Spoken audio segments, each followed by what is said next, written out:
샬롬 샬롬 샬롬 샬롬 샬롬 샬롬 내니 두려워 말아라 나의 아들 나의 딸아 안심하라 샬롬 샬롬 샬롬 샬롬 샬롬 샬롬 나의 평안을 주노라 세상과는 다른 평안 두려워 마라 샬롬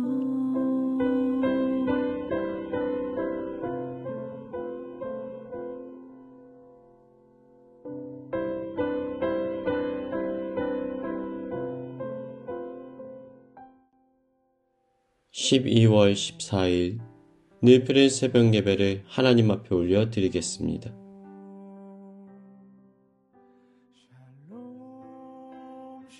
에스겔 9장의 말씀으로 함께 말씀의 은혜 나누기를 원합니다. 우리가 잘 알고 있는 것처럼 에스겔 선지자, 그 에스겔 선지자의 그 환상과 하나님의 예언이 담겨져 있는 책이 이 에스겔서입니다. 그래서 이 에스겔은 본래 부시의 아들입니다. 그래서 그가 제사장의 가문에서 출생을 했고, 그리고 그가 이제 30살이 되던 해에 제사장으로 임명이 될 예정이었습니다. 그런데 어떤 일이 벌어집니까? 이 역사의 소용돌이 아래 그가 빠져들게 됩니다. 바벨론 제국이 강성한 대제국이 되어서 모든 주변의 국들을 점령해 나가기 시작합니다. 우리가 역사적으로 보면 그러한 역사의 세계가 흘러가고 있었지만 사실 이 영적인 상태로 진단해 보면 하나님께서 타락한 이스라엘을 심판하기 위하여서 누구를 세우신 거예요? 이 바벨론 제국을 세워서 그들을 침략하도록 하신 것입니다. 그것을 허용하신 장면이 끊임없이 이 구약 성경 속에 등장하고 있습니다. 그런데 이러한 상황 속에서 그들이 회개할 줄을 모르고 그들이 하나님 앞에 더욱더 반항하고 범죄하는 죄를 저지르기 시작합니다. 결국 이들에게는 어떤 결과가 일어나게 됩니까? 준엄한 하나님의 심판을 피할 길이 없이 그들이 고스란히 그 모든 것들을 겪게 되어지는 거예요. 그래서 첫 번째 이 바벨론 제국이 이스라엘을 침략했을 때는 모든 것을 회파하거나 무너뜨리는 것이 아니라 사람들만 포로로 끌고 갑니다. 그러니까 본보기를 보인 거예요. 너희들 우리 말을 듣지 않으면 반드시 우리가 가만두지 않을 거야. 그러니까 너희들 내 말 들어 하고서 본보기로 사람들을 포로로 끌려갑니다. 근데 불행하게도 여기에 부시의 아들 에스겔도 같이 끌려가게 되는 거예요. 그러니까 상황이 이런 상황입니다. 그러니까 지금 우리가 예레미야 애가 이렇게 내용 보다 보면 이게 흐름들이 흘러가면서 내용들이 쓰여졌다가 다시 처음 상황으로 또 성경이 쓰여졌다가 이런 내용들입니다. 그래서 이것이 시간의 순서대로 쓰여지지 않았기 때문에 우리가 이 말씀을 읽을 때 지금 내가 읽는 본문이 어느 쯤의 역사의 현장을 지금 설명하고 있는 내용이구나 라는 것을 인지해야 이해하기가 쉬워요. 그러니까 1차 침공 때 포로로 끌려갔던 에스겔에게 임했던 하나님의 말씀을 지금 에스겔서에 기록하고 있는 겁니다. 그렇게 이해하시고 오늘 본문을 보시면 좋습니다. 그런데 이러한 상황 속에서 그가 눈물로 기도하는 거예요. 하나님 불쌍히 여겨주세요. 용서해 주세요. 하나님 우리를 어떻게 하시겠습니까? 하나님 이러한 비참한 자리에 놓여있는 우리를 향하여서 은혜를 베풀어 주지 않으시겠습니까? 그가 그발강가라는 곳에서 기도합니다. 그러니까 이 바벨론에 흐르고 있는 거대한 유프라테스 강의 지류예요. 여러분 한번 생각해 보세요. 우리가 영화에서나 드라마에서 보면 어떤 주인공이 자신의 감정을 감추기 위해서 어떻게 합니까? 화장실로 뛰쳐가잖아요. 그 다음에 그 수도꼭지 문을 열고 혼자 숨죽여서 우는 장면을 보신 적이 있을 겁니다. 마치 그런 표현이에요. 그발 강가로 뛰어갔다라는 것은 그가 아주 극심한 슬픔과 괴로움 속에서 고통스러워하면서 눈물을 흘리는데 사람들이 보는 앞에서는 눈물을 흘릴 수가 없으니까 물이 흐르는 그곳에 가서 혼자서 막 울고 하나님 앞에 부르짖는 거예요. 여러분에게도 그발 강가가 있으시길 바랍니다. 어떤 문제가 있을 때 여러분 그냥 삶의 자리에서 엉엉 우는 것도 필요해요. 그런데 여러분 그 눈물을 누구 앞에 아뢰어 드려야 됩니까? 이 에스겔의 그발 강가와 같이 내가 하나님 앞에 엎드려서 눈물 흘릴 수 있는 기도의 자리가 필요하다는 거예요. 오늘 이 새벽이 이 자리가 여러분의 그발 강가가 되기를 주님의 이름으로 축복합니다. 이 물줄기가 흐르는데요. 사람이 들으라고 하는 소리가 아니라는 얘기예요. 물줄기가 막 거세게 내려옵니다. 자신이 아무리 소리를 질러도 그 소리가 물줄기에 파묻혀버려요. 그런데 그 물줄기 속에서, 그 성난 물줄기 속에서도 누가 지금 그 음성을 듣고 계신 거예요? 하나님은 그 음성을 듣고 계신 거예요. 여러분 이 자리가, 이 기도의 현장이 사람에게 하는 기도가 아니라 하나님 앞에 온전히 올려드리고 그분의 음성을 듣는 복된 은혜가 있으시길 주님의 이름으로 축복합니다. 또 그발 강가의 그 물줄기의 소리 속에서도 하나님은 지금 에스겔 선지자에게 응답을 다 해주십니다. 그래서 그가 받은 사명을 가지고 이스라엘 백성들에게 끊임없이 회개하라고 말하고 있는 거예요. 여러분 한번 생각해 보세요. 부모님이 아이에게 이렇게 말합니다. 너네 아빠 말 잘 들으라고 했지? 정리하라고 했지? 할 일 하라고 했지? 싸우지 말라 그랬지? 한 번만 더 하면 혼날 거야. 왜 그렇게 얘기할까요? 만약 정말로 때리는 것이 목적이었다면 아마 바로 들고 가서 아마 회초리를 휘두르지 않았을까요? 이놈들 엎드려. 이놈들 손들어. 근데 그게 아니라 한 번 더 기회 줄 거야. 근데 아이들은 별로 대꾸하지 않아요. 한 번 필요한가? 그런데도 아빠 입장에서 뭐라고 하냐면 한 번 더 기회를 줄게. 한 번 더 기회를 줄게. 그러니까 요즘에 애들이 그 한 번은 이미 상정하고 생각을 해요. 아, 한 번은 시간이 지나고 문제가 없겠지. 내가 한 2번 정도는 아빠의 말을 안 들어도 괜찮을 거야. 여기까지 벌써 생각을 하고서는 아빠의 행동에 대해서 반응을 하는 거예요. 근데 그것의 목적이 뭐예요? 부모의 목적이 뭐예요? 자녀들이 바른 길로 교정되기를 원하는 거예요. 그 태도나 삶의 자리가. 여러분, 심판이 은혜인 이유가 있어요. 심판의 선언이 은혜가 되는 이유가 무엇입니까? 여러분, 이게 중요한 거예요. 그냥 하나님은 우리를 바로 재앙의 상태로 던져 넣으실 수도 있어요. 그런데 끊임없이 하나님 뭐라고 말씀하십니까? 심판할 거야. 심판이 임박했어. 심판이 가까이 왔어. 이제 곧 심판이 시작될 거야. 하는 이유는 돌아오라는 거예요.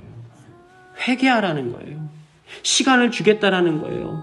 내가 이미 심판을 결정했지만 그럼에도 불구하고 너희가 돌아오기만 하면 나는 그 모든 것들을 거두어낼 거야. 라고 말씀하시는 하나님의 오래 참음과 자비와 사랑의 마음이 담겨져 있는 게 바로 재앙에 대한, 심판에 대한 예언이라는 것입니다. 여러분, 이 하나님의 마음을 우리가 영적으로 깨달을 수 있어야 돼요. 그래서 지금 에스겔서와 예레미야서를 읽으면서 우리가 마음의 불편함과 부담이 있지만 한편으로는 우리가 위로와 소망을 얻어야 되는 이유가 무엇입니까? 하나님께서는 오래 참으시는 분이에요. 사랑이 많으신 분이에요. 자비로우신 분이라는 것입니다. 여러분, 심판의 날에도 하나님의 은혜와 자비를 깨달으시길 주님의 이름으로 축복합니다. 그래서 이 에스겔에게 어떤 하나님께서 말씀을 하시냐면 아주 기상천외한 일들을 시키시는 거예요. 예를 들어서 한쪽으로만 누워서 자라. 그리고 이 더러운 오물들로 이 숯을 피워서 거기에서 떡을 구워서 먹어라. 아주 기상천외한 것들을 시키십니다. 결국 뭐냐면 이스라엘 백성들이 완전히 범죄했고 타락했다라는 거예요. 그래서 행위적으로 그 모든 것을 예언하라고 말씀하셨습니다. 참 슬프게도요, 하나님이 거기다가 덧붙이시는데 뭐라고 말씀하시냐면 그런데 그들이 너의 말을 듣지 않을 것이다 라고 말씀하세요. 그러니까 듣지 않을 것을 아시면서도 하나님께서는 선지자에게 예언의 메시지를 전하라고 하시는 거예요. 여러분, 참으로 두려운 것은 뭐냐면 결국은 심판이 임하는 조건은 하나님의 음성이 들리지 않는 겁니다. 성경에 보면 뭐라고 말해요? 들을 귀 있는 자는 들을지어다. 너의 귀가 닫히고 눈이 가리워져서 하나님을 보지도 못하고 듣지도 못하게 될 것이다 라고 말해요. 그렇다면 우리가 영적으로 우리 스스로를 점검하고 진단하는데 아주 중요한 것이 있어요. 뭡니까? 내가 말씀이 들리는지 안 들리는지 이걸 딱 진단하면 내 영적인 상태가 나와요.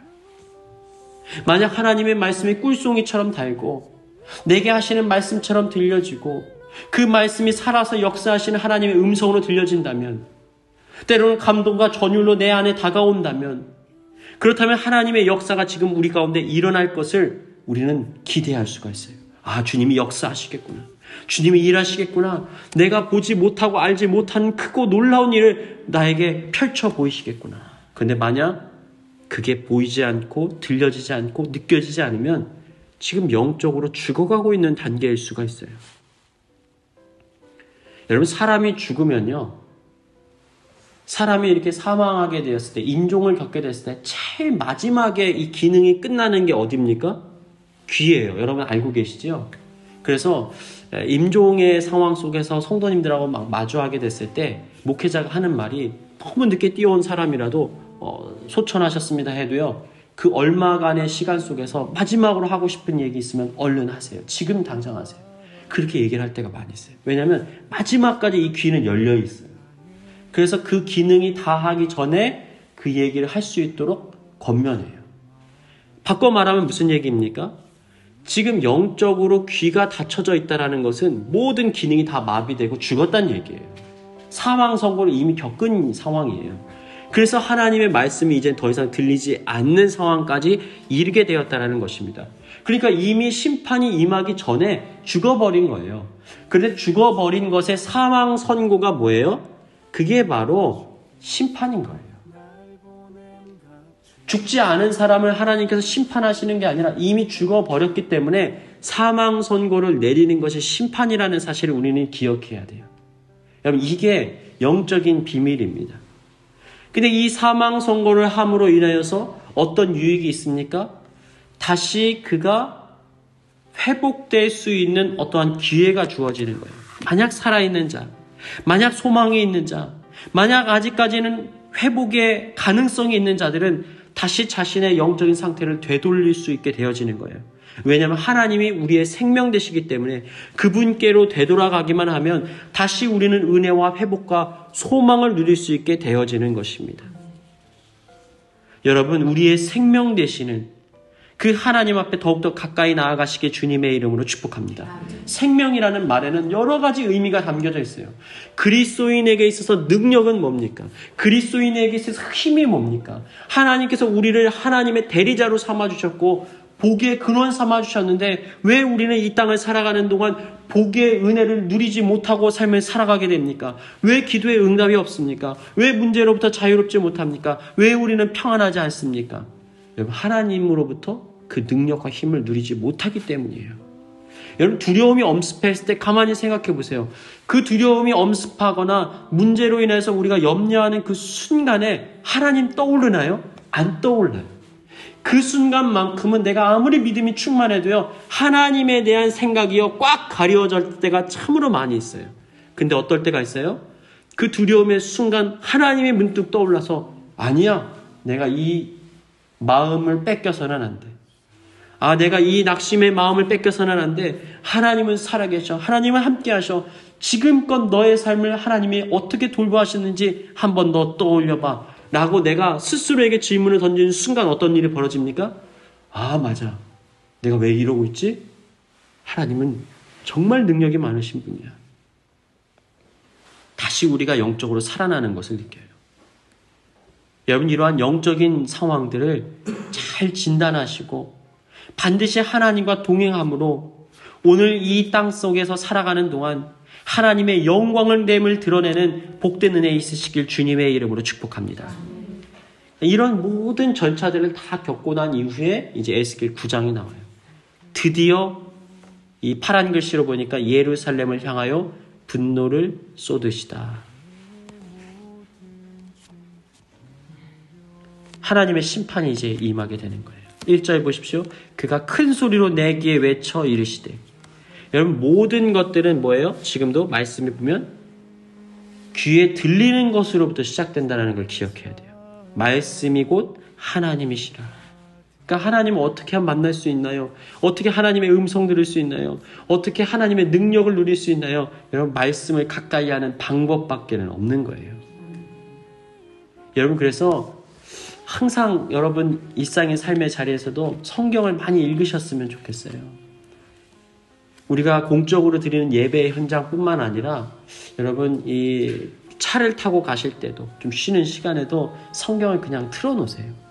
그러다 보면 우리가 말씀을 항상 가까이 하는 그런 어떤 습관들이, 거룩한 습관들이 우리를 살리는 것을 경험하게 될 때가 있습니다. 자, 그런데 이제 심판의 얘기잖아요. 그래서 각기 죽이는 무기를 손에 들고 나아오라. 그러니까 이 권세자들에게 그 능력을 주는 거예요. 이제는 그들을 해할 수 있는 권한을 부여하는 거예요. 근데 여러분, 여기서 한번 잠깐 멈춰서 봐야 돼요. 하나님이 허락하셔야 죽음이 오는 거예요. 하나님이 허락하셔야 재앙도 임하는 거예요. 그렇다면 이 세상의 모든 어떤 재앙과 모든 문제 속에서 누가 이것을 다스리고 주관하신다는 걸 우리는 깨달을 수 있나요?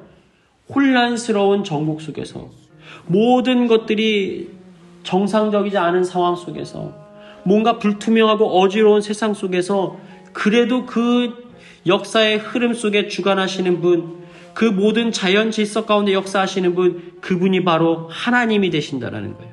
그래서 우리는 어떠한 문제의 상황 속에서도 낙심하지 않고 소망을 가지고 하나님을 바라볼 수가 있게 되어지는 것입니다. 자, 그런데 2절에 보니까요, 죽이는 무기를 잡았고 그 중에 한 사람은 베옷을 입고 허리에 서기관의 먹그릇을 찼더라. 그래서 어떻게 합니까? 4절에 보니까 예루살렘 성읍 중에 순행하여서 그 가운데 행하는 모든 가증한 일을 말미암아서 탄식하여 우는 자의 이마에 표를 칠하라는 거예요. 그러니까 6명을 세웠는데 5명은 다 칼을 들고 있고 한 사람만 서기관의 이 붓을 들고 있는 겁니다. 근데 그 한 사람한테 명하기를 지금 회개하고 눈물 뿌리고 하나님 앞에 긍휼을 구하고 용서를 구하는 자들에게는 이마에 표를 칠하는 거예요. 그러면 그 표를 칠한 자는 어떻게 하라고요? 이 재앙으로부터 벗어나게 하신다라는 거예요. 그러니까 철저하게 하나님께서 이 모든 상황들을 주관하시고 다스리시고 하나님의 백성들을 보호하시는 장면이 지금 등장하고 있는 겁니다. 우리가 이 요한계시록에도 이 이마에 인을 치는 장면들을 우리는 보게 됩니다. 그리고 하나님의 책에 기록되어진 성도들의 이름을 보게 됩니다. 우리 그리스도인들은 이렇게 이마에 표를 받은 자들이에요. 하나님의 생명책에 이름이 기록된 자들입니다. 그래서 재앙이 어떻게 됩니까? 오더라도 우리는 그것을 지나가게 돼요. 출애굽기의 상황을 한번 보십시오. 문설주와 좌우 임방에 피를 바르게 되니까 유월절 어린 양의 피로 인하여서 어떻게 됩니까? 지나가잖아요. 유월하게 되잖아요. 그 재앙이 떠나가게 되잖아요. 여러분, 하나님의 백성들은 이 재앙의 상황 속에 우리가 고통을 당하지 않는 거예요. 우리가 종말론을 생각하면요, 이 어떤 그 세대주의적 종말론, 그러니까 막 휴거 이런 것들을 생각하면 막 두려움이 있어요. 이 휴거라는 영화들 보면요, 아주 기절하잖아요. 예배를 드리러 갔는데 어느 날 사람들이 없네요. 어디 간 거야? 다 휴거가 돼서 남은 자들만 있다는 거예요. 물론 여러분, 우리가 이러한 것들이 굉장히 두려움을 가져다 줄 수 있어요. 이 종말론도 세대주의적 종말론, 전천년설, 후천년설, 무천년설 이런 다양한 어떤 성경적인 이해가 있지만 중요한 것 한 가지는 하나님의 백성들은 그 재앙으로부터 보호하심을 누리게 된다는 사실을 기억하시길 주님의 이름으로 축복합니다. 여러분, 그래서 두려워할 필요가 없는 거예요. 여러분, 이 10가지의 재앙, 우리가 이집트에서 일어났던 출애굽을 하는 상황 속에서 일어났던 10가지 재앙을 여러분 성경을 자세히 읽어보세요. 원어를 읽어보면요, 너무 재밌는 것이 재앙이라는 단어가 안 나옵니다. 표적이라는 단어를 쓰고 있어요. 근데 우리는 그냥 통칭해서 재앙이라는 단어를 쓰는데 여러분 그렇지 않아요. 표적이에요. 왜 표적이 됩니까? 하나님께서 이스라엘 백성들 편에서 보호하시기 때문에 그들에게는 재앙이 임하지 않았다라는 거예요. 그래서 하나님의 역사와 영광이 드러난 표적이 되는 거예요. 그러나 반대로 믿지 않는 자들에게는 그것이 재앙이 되고 두려움의 일이 일어나게 되어지는 것입니다. 사랑하는 여러분, 이 시대가 어지럽고 혼탁하다고요. 세계 정세가 어디로 흘러가는지 알 수가 없다고요. 그러나 하나님의 백성, 하나님의 자녀들은 하나님의 손으로 보호하시고 돌보아 주신 줄 믿습니다. 지금 이 재앙이 임하는 현장 속에서 하나님 뭐라고 말씀하시죠? 그들은 보호하라는 거예요. 그들은 뛰어넘으라는 거예요. 그들은 지키라는 거예요. 6절 보십시오. 이마에 표 있는 자는 가까이 하지 말라. 보호하시는 거예요. 이 세상이 혼탁해지고 이 죄로 관영합니다. 그런데 이 죄가 하나님의 백성들에게는 더 이상 영향력을 행사할 수 없게 되는 거예요. 사탄이 역사하는 그 강력한 만큼이나 하나님은 더 강력하게 역사하셔서 우리 성도들의 삶을 지키시고 보호하실 것입니다. 영적인 공격이 더 강하게 우리 가운데 도전으로 다가올 때 더 강력한 하나님의 임재하심 속에서 우리는 하나님의 영광을 보게 될 것입니다. 그게 바로 하나님께서 일하시는 방법이에요. 여러분, 그래서 생각하셔야 돼요. 여러분, 이 성경의 역사들, 교회사의 역사들을 한번 살펴보면요, 어떤 일이 벌어집니까? 꼭 이 선교지에서 하나님의 역사가 아주 강력하게 일하는 것들을 우리는 보게 됩니다.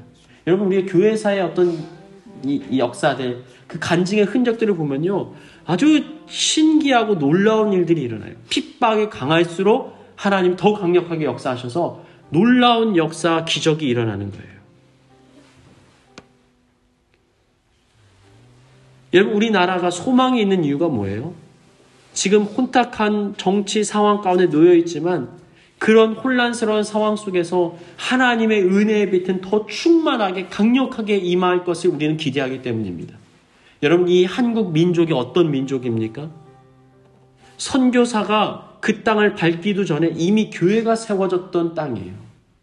그런 방법이 아니면 이들이 구원받을 수 없기 때문에 하나님께서 택정하시고 택하셔서 은혜의 역사가 일어나게 하셨던 거예요. 선교사들이 들어갑니다. 근데 어떤 일이 벌어졌냐면 이미 교회가 있다는 거예요.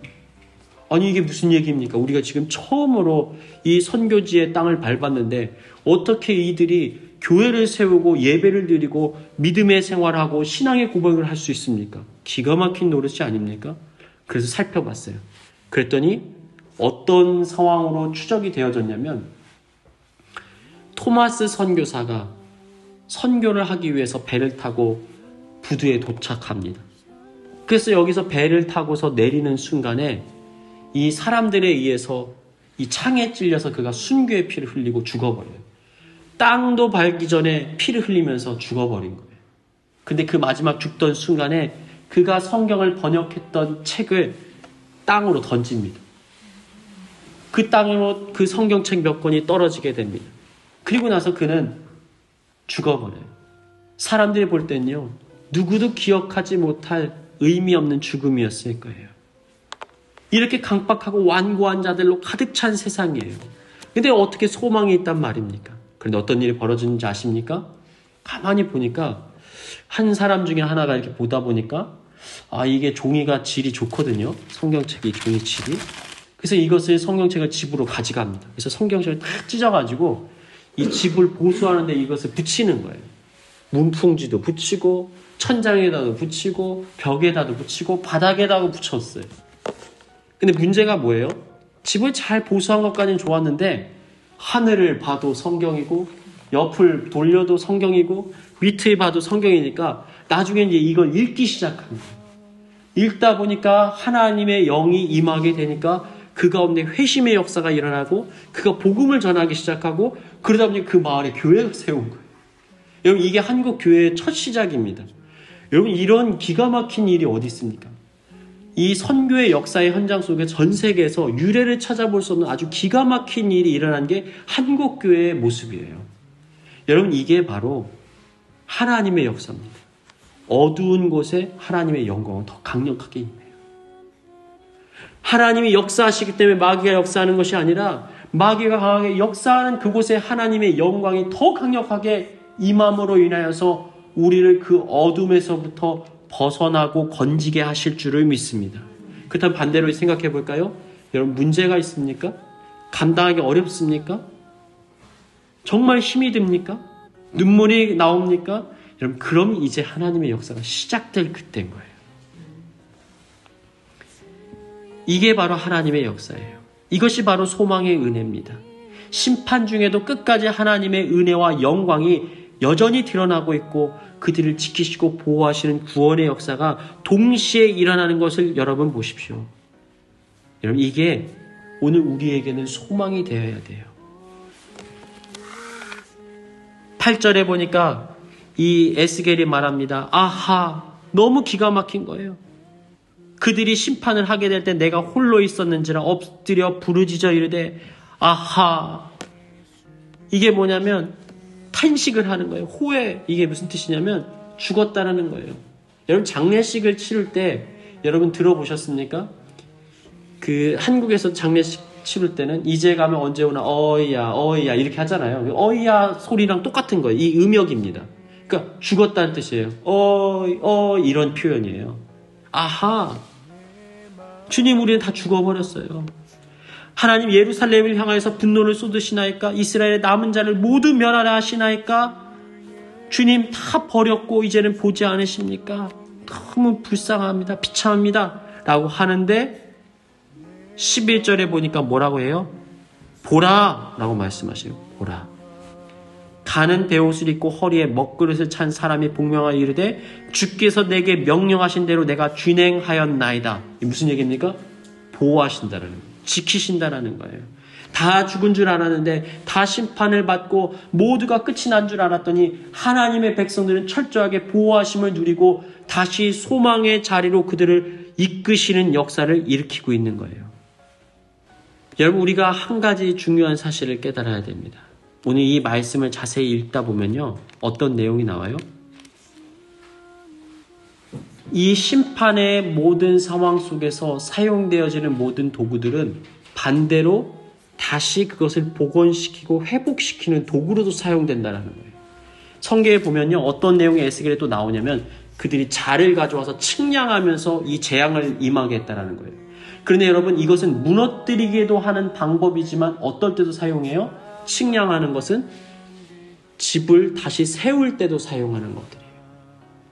여러분, 이 심판과 회복은 항상 맞닿아 있는 거예요.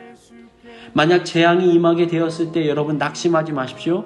이제 회복의 역사가 시작될 것입니다.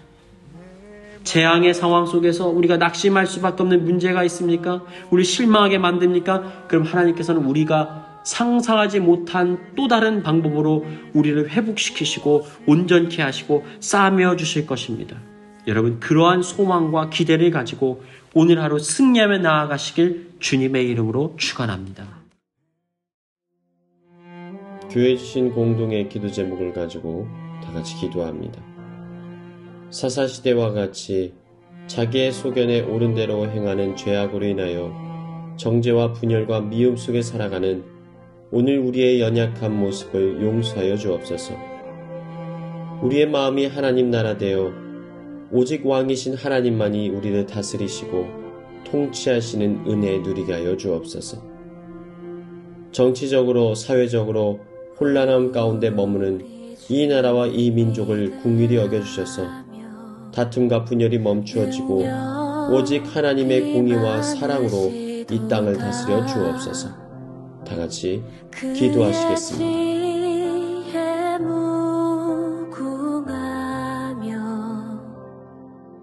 인자는 영원하도다.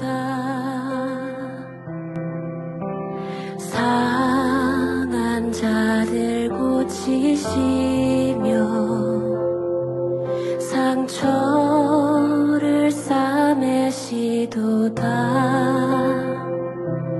별들의 수를 세시며 이름을 붙이셨도다. 그가 구름으로